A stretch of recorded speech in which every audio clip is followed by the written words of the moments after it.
Well, it doesn't get much better than this, does it? 51 beautiful sovereigns glinting in the gleaming sunlight. They are stunning. Some of the best coins that I think anyone can buy for their stack.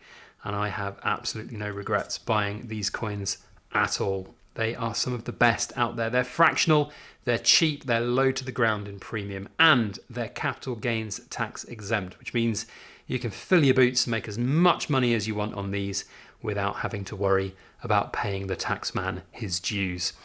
Oh boy, they are stunning. And you don't have to worry about holding and handling them as well. You can just put them on the table like this and enjoy them basking in that beautiful sunlight.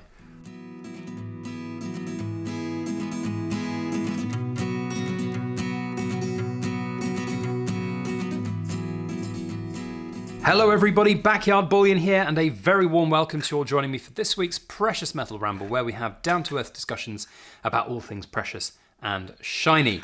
And here we have a lovely bunch. I nearly said a lovely bunch of coconuts, diddly-dee. Look, here they are all standing in a row. A lovely handful of sovereigns, that's what I meant to say. And we have a beautiful video ahead of us to sort through these, see what they are, see if there's anything super rare and special. There isn't, but we'll have a look through them anyway, test them on the Sigma, and talk a little bit more about that trade that I did with Atkinsons, one of the UK's best bullion dealers. If you haven't seen that video, I swapped out some of my big clunky gold. Some of it was taxable, capital gains taxable, and I will indeed have to pay some taxes on some of the coins that I traded out.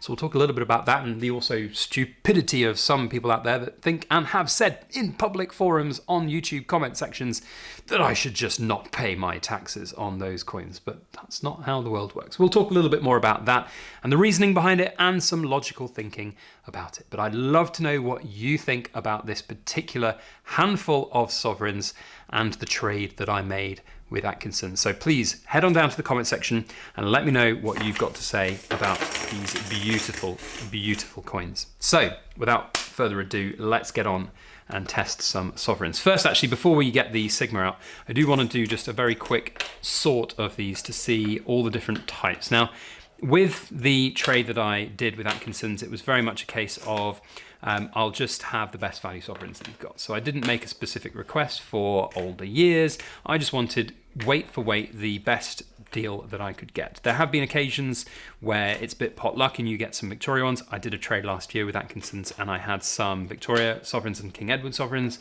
and I think some King George sovereigns as well, actually. So it was a really nice mix. This one, definitely much more on the modern side. We have here the two biggest representations being the match-in portrait. So this one here is the match-in portrait, and I believe these were from, I can't remember exactly, are they the late 70s and the early 80s basically? And then we have these ones, which are the, they're one of my favorites of all time. These are the Gillick portraits, and these date from, I think, 1957 up to, I want to say 67, but I could be wrong without getting my facts out in front of me. I probably should have done that beforehand, but hey, that is what it is. So, and there are a few modern sovs, as we can see, thrown in here. Now, the one thing I really like about the older UK sovs is that they actually look better than the modern ones with the gold tint to them. So it's probably a bit difficult to see on this camera here in the lighting that we have today as well. It's very bright outside and I'm trying to my best to not have the bright sunlight on here, but there is a distinct difference to them. There's a bit more of a pink tinge to the modern stuff than there is to the older ones. The match-ins and the Gillicks especially have that old school golden look that I love best. So if I was to choose only to have one type of sovereign, it would probably be the Gillicks, although there is something to be said about those super old ones from the George era and the Edward and going back even further, obviously the Victorian era. But if I had to choose just the modern ones, I would choose definitely the Gillicks. They are beautiful. And they do command a little bit more of a premium sometimes. We're not talking a lot, but some of them, which have rare dates to them, I think the first issue, 1957. We've even got a King Charles represented. Look at that. There we go. So even some of the really early Gillick portrait coins will have a pretty high premium relative to their peers within the group. Not necessarily at the same level as, for example, a Shieldback sovereign, but at very least it's quite nice to know. So that's the split that we've got. We've got 4 modern sovereigns, and then we should probably just do a count here to make sure that I haven't lost any on the car ride home. Not that I had them out and playing with them in the car, but you know what I mean, that I haven't lost any, and also that they are all accounted for. Got a lot of comments on the video from Atkinsons saying, you know, should I have tested these coins actually at Atkinsons premises? Should I have looked at them in a little bit more detail, got them out and had a look? Well, there's an element of trust in all of these kind of things that you do with bullion dealers, and you probably would have been well within your rights to bring out a Sigma machine and start testing them in front of them in that showroom.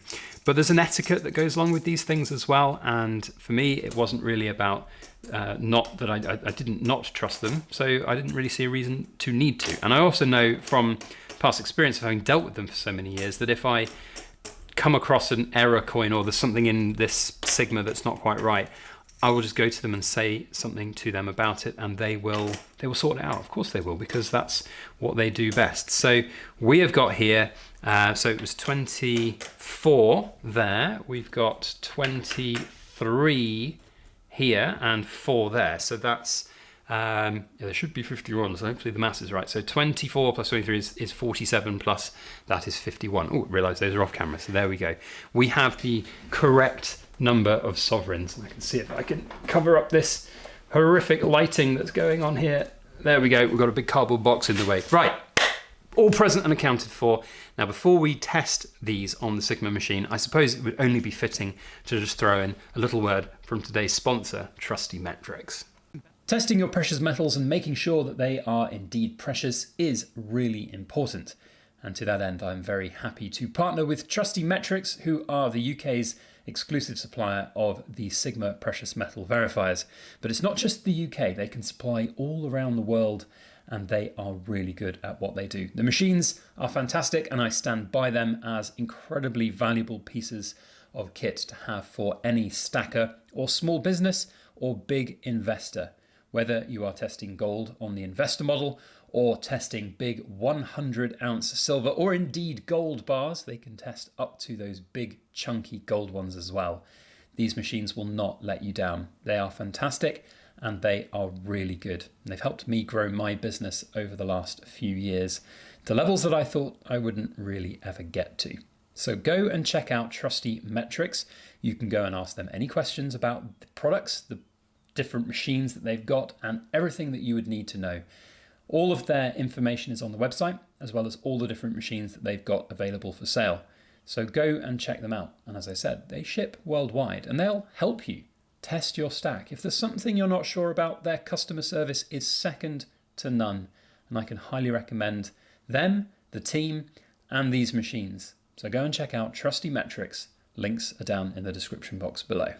So let's get to actually testing these sovereigns. Now, on the Sigma, there is a specific gold sovereign selection that you can put in. You do have to still put the correct weight of the sovereign in.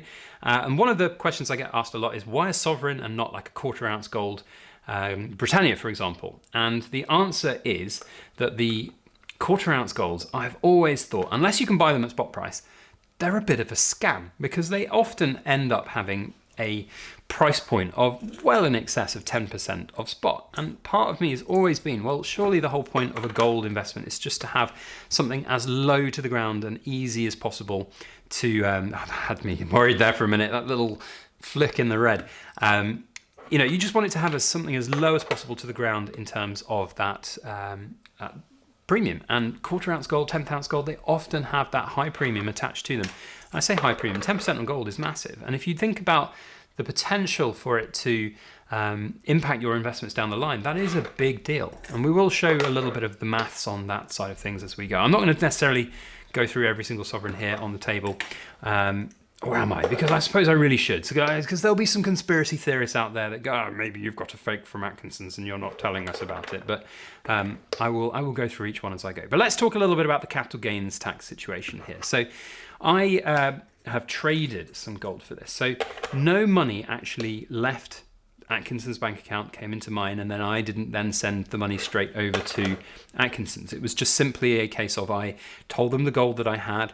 They told me the price that they would be willing to, well, actually what they did was they said it would be a percentage swing. So it would be a 3% swing on the deal. So they would give me basically 3% less gold. And we worked out the weight of the gold that I had to trade, and then of course what that would equate to in terms of the sovereigns. So whilst no money actually exchanged hands, a trade still happened. And for capital gains tax, that is a taxable event. So for any, and I'm not giving formal tax advice, so please do check with your qualified accountant that is qualified and regulated to give you the correct advice. But from my knowledge, it was a taxable event, which means I have to declare it.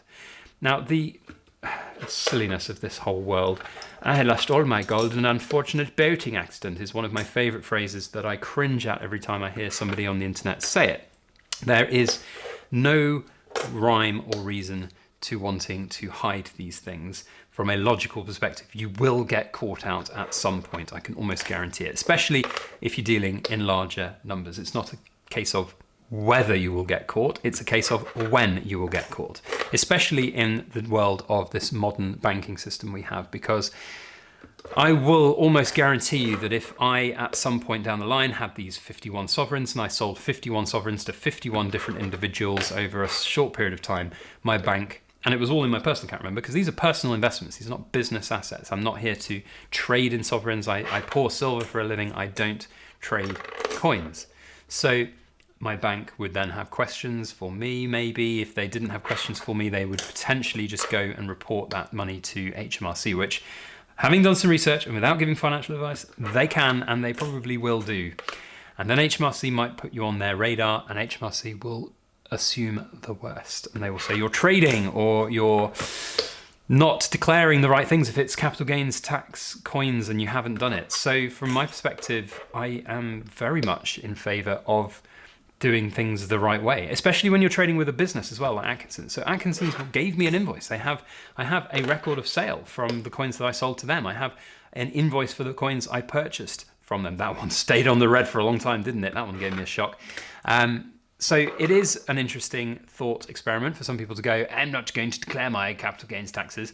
Good luck with that. I will say good luck with that now, because if you ever get on that radar and HMRC find out that you've been telling some porkies, you will get absolutely plastered by them. You really will. And I don't know if you know this, but HMRC, if you've dodged enough tax and you get found out by it, HMRC can publicly name and shame you and publish your address as well.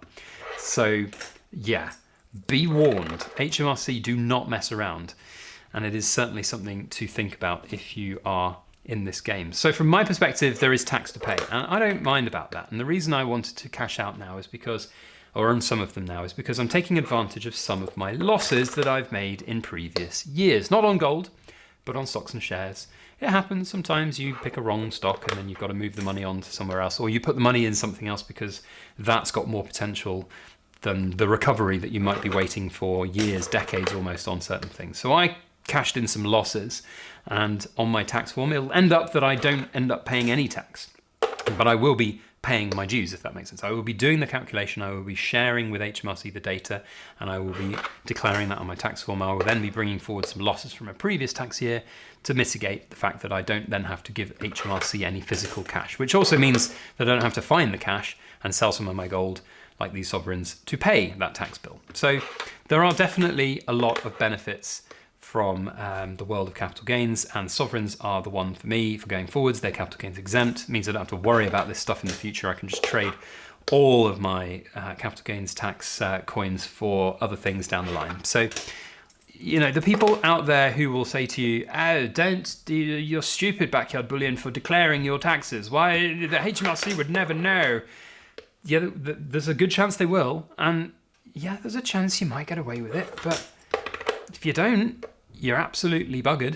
You really are. And people just don't take it seriously. And I've never understood it.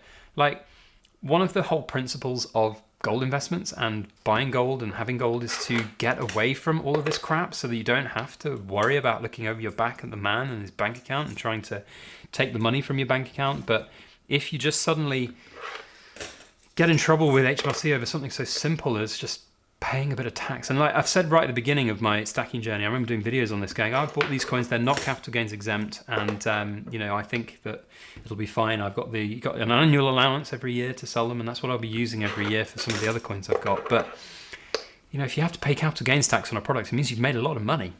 And you're not wrong. I've made a lot of money on some of the gold that I've sold there. 12 ounces worth, the aggregate profit on that was about £11,000. that shows you how much there is to be had on that.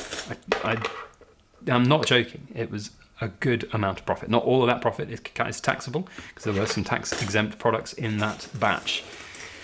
But yeah, and it's really important to have that distinction. If we do a little bit of maths here, it makes a huge difference. So let's just do easy numbers. Let's say if you're buying gold right now at 2,500 an ounce, and it's, say, a Krugerrand. You can buy a Krugerrand right now for under spot. So let's maybe say you buy it for 2,500 when spot's a bit more.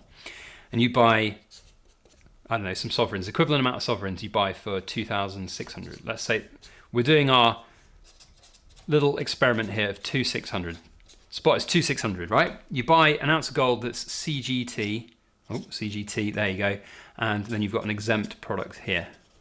Let's say gold gets to £5,000 an ounce. Okay, that's what we're working on here. You then sell your exempt stuff. You have made £2,400 per ounce. That's just profit in the bank, job done.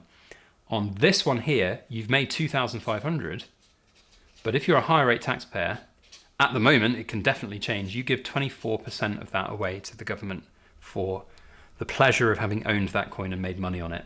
24% of 2,500 is, maths can't do quickly, so what's that, 600 and something quid? So your profit here is going to be closer to 1,900 instead of 2,400. So right now, yeah, non-CGT stuff is cheap, and you can buy Krugerrands cheaper, you can buy, I don't know, Bullion bars cheaper, you can buy gosh knows what else cheaper, but is it worth it? No, in my opinion. CGT is the way forward, and I'm not giving financial advice here. Do you know what? Sod it. Oh my goodness me. Let's get, no, I can't even see. The sun's glaring off. There we go. Right, we're going to put that box back in front of it. Goodness gracious me. Anyway, look, I've rambled on long enough. It's nearly 16 minutes of the video now. The point here is CGT is a thing that you have to think about. And for me right now, another way of looking at it like this is that I have traded out the exempt stuff at this price point now, and if spot goes to 5,000, then instead of it going up here and me paying 24% of an even bigger profit margin, I've cashed out already, and I don't have to worry about it. And I did think about cashing out all my CGT stuff, but we do have allowances every year, at the moment anyway, £3,000 per person per year. So if you're married, you can get 6 grams worth of profit. That's not sales either, that's profit, before you have to worry about capital gains. So, difficult one, but I'm glad to say that all of these are fully amazing and intact and brilliant and fantastic. And oh, by the way, if you're going to shout at me for touching these and holding them and jingling them around on each other, then please just save it for another day, because these are beautiful, beautiful coins that were meant to be enjoyed and handled. I'm going to put another piece of paper up because this is absolutely ridiculous how bright it is.